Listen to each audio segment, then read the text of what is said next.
Hey guys, Professor Bill, Comic Book University, and Avengers and Moon Girl, issue number 1. Listen, let me start from the very preamble here. I kind of like this. This was fun. Am I giving this a positive review? Absolutely not.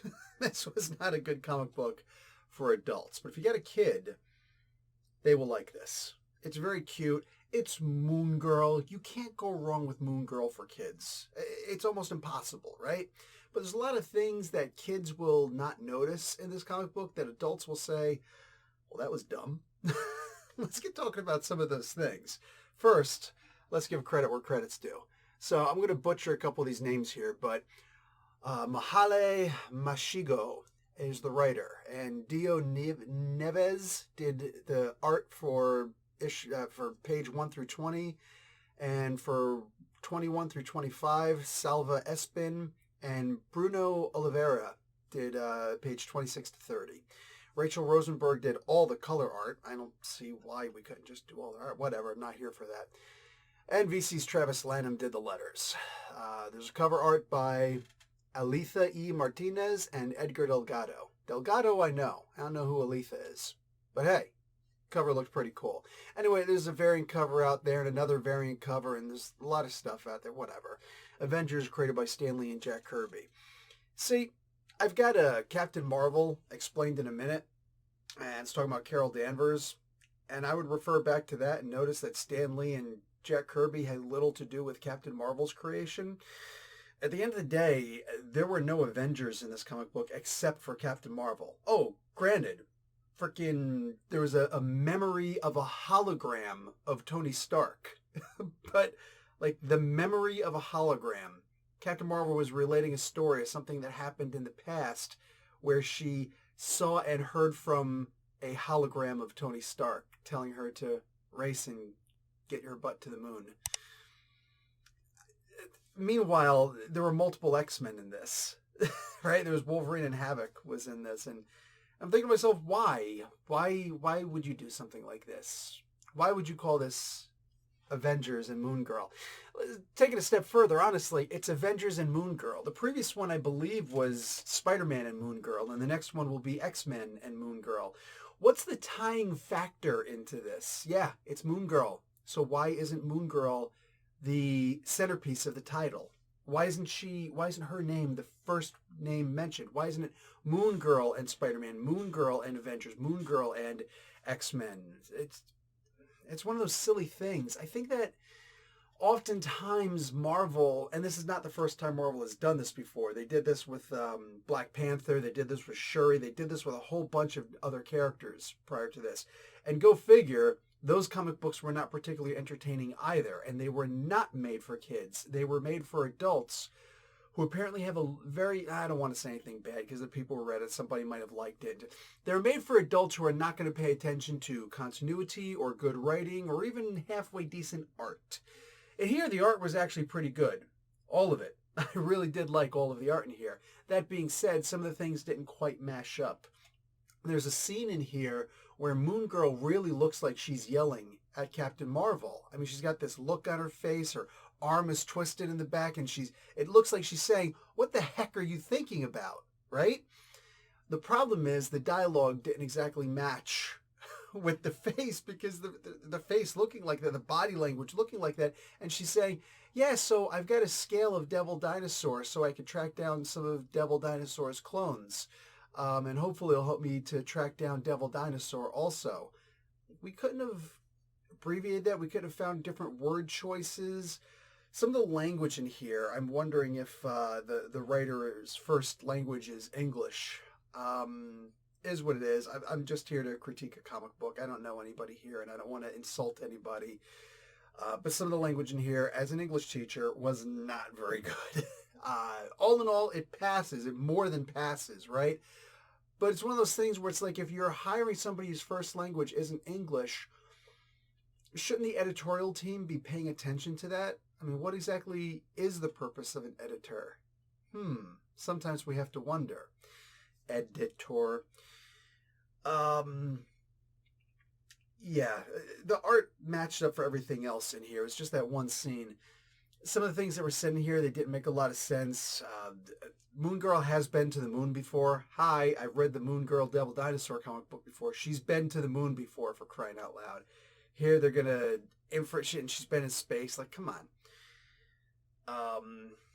I don't know. I think right away the biggest problem that you have when looking at this comic book is if you didn't know that there was a comic book before this, because this is called Avengers and Moon Girl issue number 1. There is no issue number 2. This isn't actually the first issue. Like I said, she just dealt with Spider-Man before that. You can tell by looking at the title page. The title page which has a little bit of something written there, but for the most part, there's no true forward to the comic book. There's no preamble. There's nothing really said. There's a quick little blurb that's written in character, as if Moon Girl was putting out a lost dinosaur poster and just scribbles in a couple of things in there. Things that are mostly completely irrelevant. Meanwhile, there's pertinent information in this comic book that I don't know what's going on. There's a part where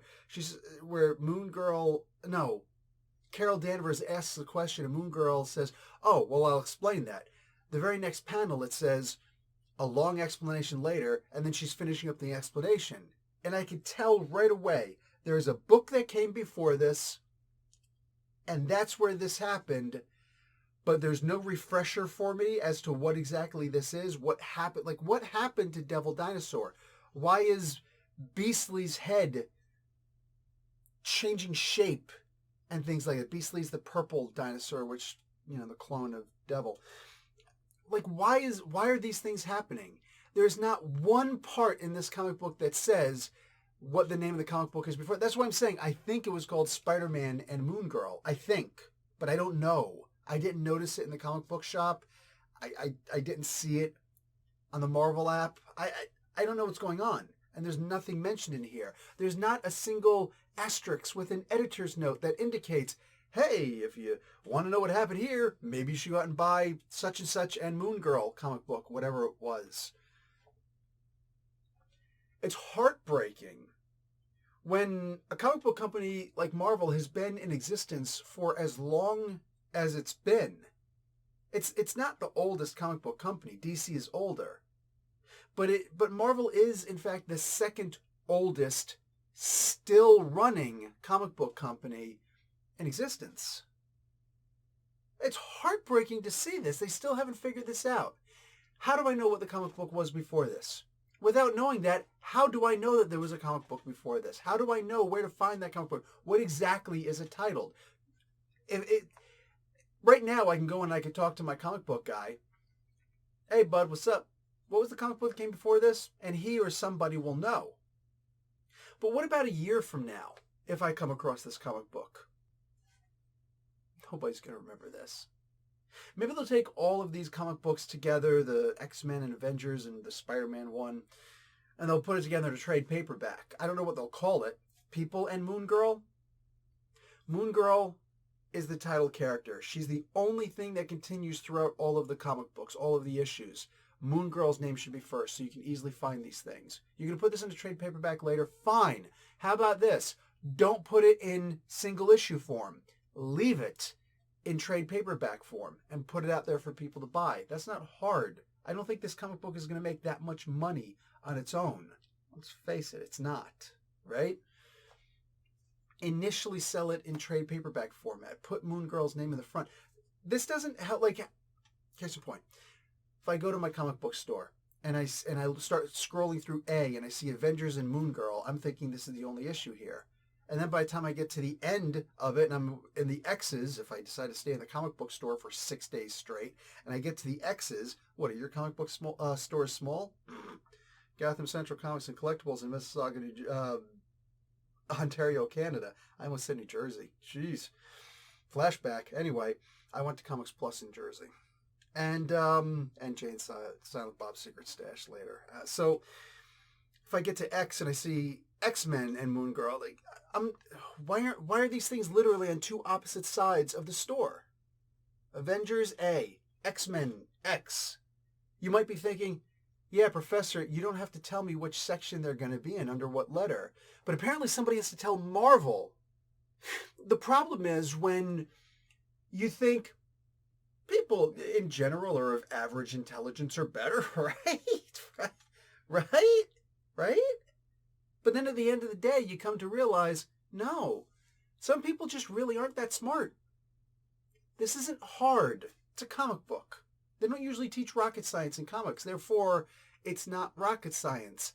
You put Moon Girl first, so it's easy to find these. Hey, they would actually be in order if you think about it. And if there's only 3 issues, label them issue number 1, 2, and 3. This isn't hard. This doesn't benefit anybody. Makes it hard for the comic book retailer. Makes it hard for the individual. Makes it hard on any app that you're going to go on, except for one. And that would be the Marvel Insider app, where you might just say, well, let's look under M. Oh, look, Moon Girl. Let's see all the comic books that she's been in. And then you might find them. And they might even be in chronological order.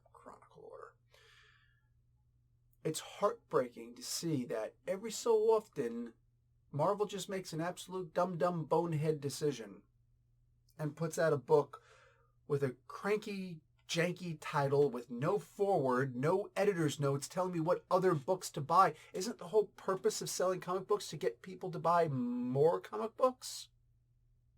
Maybe it's just me. It's probably just me. Guys, it's just me. Marvel knows what they're doing. Look how long they've been in existence for. Look how many people have owned them over time and time and time again. Right? Constantly switching people out. It's heartbreaking to see this.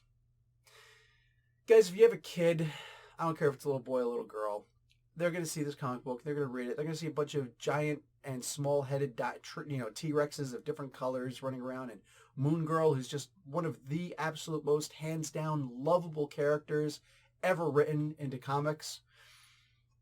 And they're going to see Captain Marvel, and I was like, I saw some of her movie before I turned it off because it got really boring really freaking quick. Yeah, movies are killing it. Sure, remember the Black Panther movie? Shuri had those little bow, bow, bow, pew, pew. The Panther blasters, they're calling it. That was so dumb. Why did they make Shuri smart in that movie? Why? What was the purpose of that? The movies ruined everything. Now all of a sudden I'm seeing stuff from the movies in this comic book. It's like this comic book doesn't have anything to do with the movies. Keep the movies out of my comic books, right? I don't want to see Doctor Strange, Multiverse of Madness saying, this is the Earth 616. No, it's not. No, it's not. It's the movieverse. It's the MCU. The 616 is the mainstream comic books that we read. This comic book, I imagine, is in the 616 universe. Some things that are in here that I found interesting. High Evolutionary is the main antagonist in here. Kind of. Seems that he's the man, he's the Wizard of Oz. He's the man behind the curtain, yes? It's funny that at one point, he says, he's talking about, on being on Earth and da-da-da-da-da, or being on the moon. But Earth stuff. Talks about his new men. I don't even think they even mentioned, did they mention new men? Anyways, his people are called the new men, the Annie-men. It's supposed to be made after Dr. Moreau, The Island of Dr. Moreau. Good book. And what do they have here? At one point, she says, oh, this alien technology, I thought alien technology was so smart, was so, impressive and advanced and whatnot. Because, she's a super genius. She's smarter than Reed Richards. I'm sure she wouldn't tell Scarlet Witch that her secret, her secret weapon's secret weapon. Like, who would do something like that? Why? Don't you know that Black Bolt could stop you with a single word from his mouth? What mouth? Have I said too much? Yeah, Rubber Band, I think you have. Lunella probably wouldn't do that. But I'm sitting here thinking to myself, you know what would have been actually really interesting for adults in this comic book? We've always talked about New Earth. What about a new moon? Yeah, I know, not just a silly title for a vampire versus werewolf story. No. Seriously, like a new moon. Because that means no moon. So if it's New Earth, you'd have new moon because, right? On opposite sides of the sun.